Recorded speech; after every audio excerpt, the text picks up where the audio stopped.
Sir మీరు complaint తీసుకొస్తున్నారు కానీ 99 పైసలకే భూములు ఇవ్వడం అనేది తప్పేంటి అనేది ఒక ప్రశ్న వస్తుంది సార్. తప్పేంటి సార్? నేను ఇస్తాను.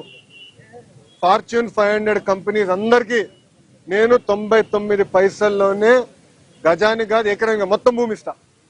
తప్పేంటి? ఎందుకంటే మేము ఉద్యోగాలు కల్పించాలనుకున్నాం. ఇక్కడ వాళ్ళ 5 సంవత్సరాల్లో చేయలేంది మేము 18 నెలలు చేసాం. ఈరోజు కాగ్నిసెంట్ ఎందుకు వచ్చిందండి? టీసీఎస్ ఎందుకు వచ్చింది? గూగుల్ ఎందుకు వచ్చింది? ఇన్సెంటివ్స్ తో పాటు భూమి కూడా తక్కువ ధరతో మేము అందిస్తున్నాం కనుక వాళ్ళు కూడా పరిగెత్తుకుంటూ వస్తున్నారు. ఈ రోజు భారతదేశంలో అన్ని రాష్ట్రాలతో పోల్చితే ఇన్వెస్ట్మెంట్స్ లో ఆంధ్ర రాష్ట్రం నంబర్ 1, 25% వచ్చింది. దాని తర్వాత రాష్ట్రం దాదాపు 7-10% అని ఎన్నుకుంది.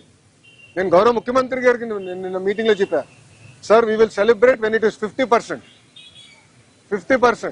అని మీరు గమనించండి.